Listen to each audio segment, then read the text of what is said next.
Before I let you go again, I actively want to honor a lovely friend of mine. So they came to visit me 6 years ago on this lovely full moon.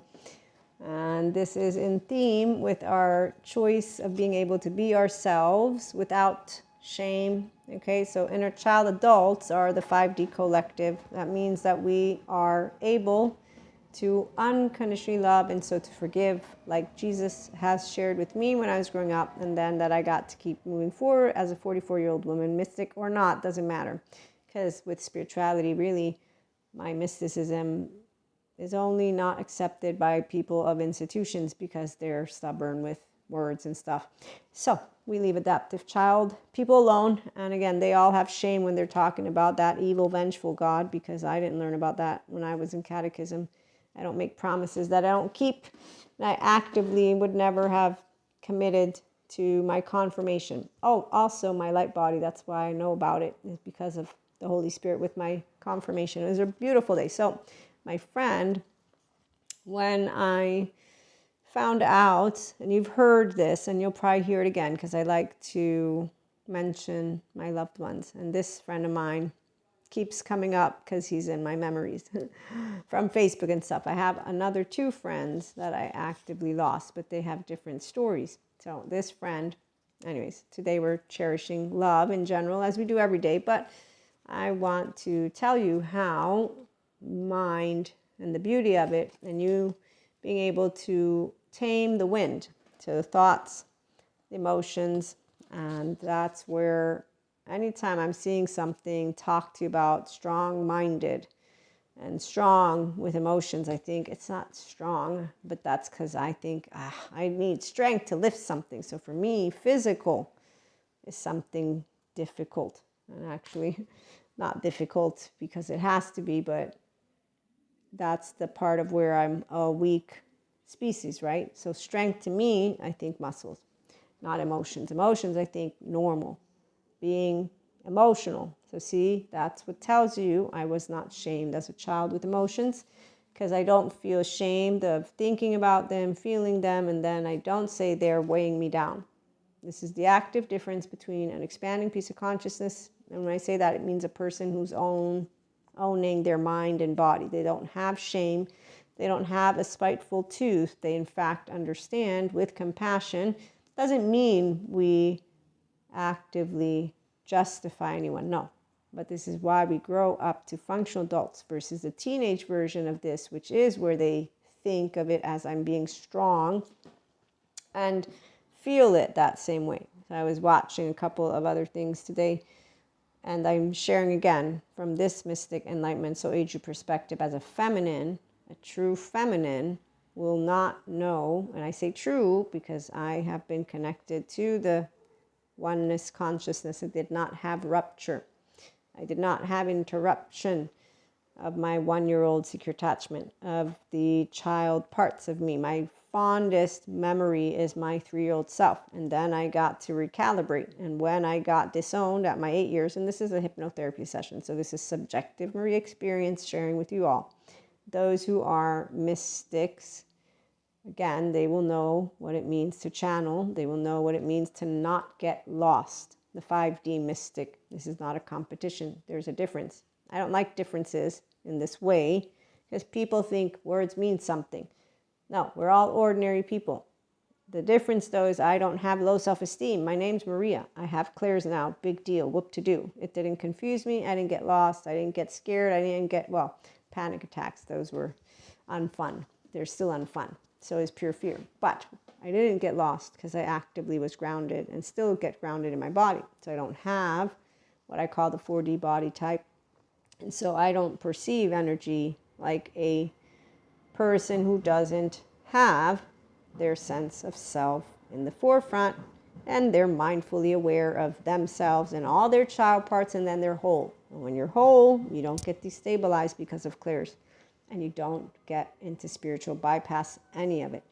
In fact, no, the minute someone says we're anointed, ego, we're special, ego, we have special superpowers, ego. We are more than we go. We feel deeper. So there's different ways that it's just nope, nope, nope. Why? Because the feminine knows that we have masculine. So when you have it within you, and that's the part of the body, the divine feminine, how I call it, and the masculine divine, masculine the mind. And then I call the left mode the masculine. That's for how I share with mentoring and masterclass and my mystics here. And our mystics are not mine. I don't own any of you. We're all, though, a part of that big oversoul.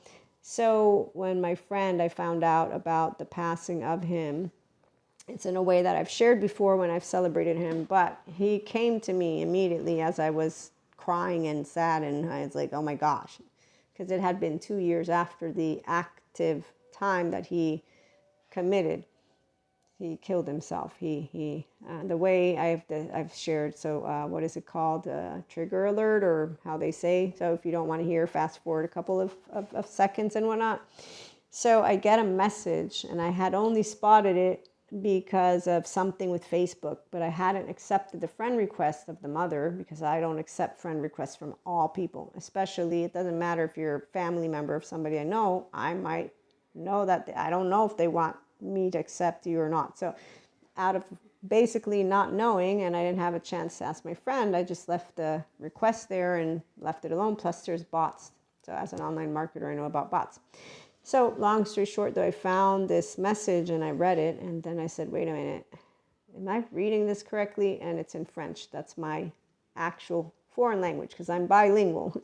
So Italian's like my own language, although I'm not as sophisticated as I could be, because I did all American school. But French, I did good, but I'm not practiced. So I asked a good friend of mine, because I know one will tell me what is written because of how I read it. Like, I'm pretty sure he'll be able to tell me. And then I just wanted to double check with someone who I knew had experience with it. And they ended up saying, no, this is how they went. They threw themselves out of a balcony, like a bird.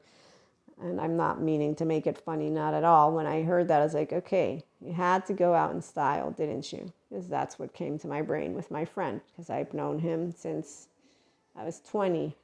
In fact, every time we would meet up or talk and catch up, he would remind me of the day that we spent out in the snow, because we were in Maine, out in the cold, as I waited for one of my lovely special people to come. They did a no-show. We stayed out there all day long, and he remembered, because we were outside of the hall of this, it's for the international students, because I couldn't go home during college. And so I got lucky, because otherwise I didn't know where I was going to end up. But I was able to get to the international dorm, because as an American, I wasn't supposed to be. But I said, I can't go home to Italy, either here or where am I going to sleep? So anyways, he waited with me, and he reminded me always of that day, because, it was cold.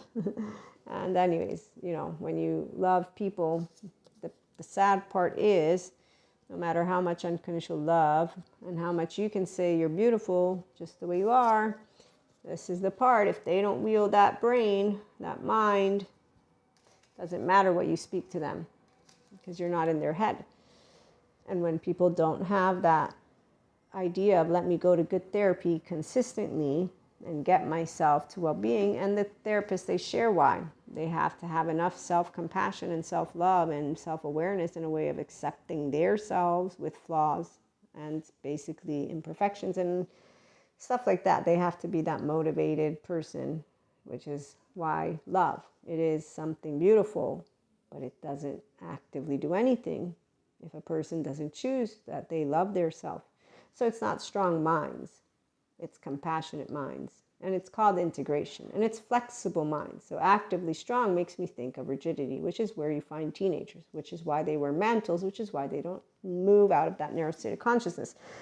Some of them. So for 5D mystics in the Enlightenment Soul Age group, we are actively in flexible, adaptive, coherent, energized, stable brains, as are the 5D collective people without clairs. And that are secular, and that will welcome to be here with us on spiritual and secular self-help, because mindfulness, mindsight, and mindset, all these practices are only available really if you're accessing the body completely in the depth of your emotional plane. Otherwise, it's pretty much a facade, because you're still cut off in a specific way, because you're not going to the depths. The lion, the card of the lion, it's where that depth is, how much can you do all of those 6 basic emotions without being in the laundry that the Zen master talks to you about. because you're using your prefrontal cortex and you know how to be your safe haven and secure base. And so it's not a competition, but tune in for more if you do want more of that flexible, adaptive, coherent, energized, stable brain, and just stories from a 5D mystic here in the Enlightenment Soul Age group. And thank you for sharing this special day with me. Have a great one.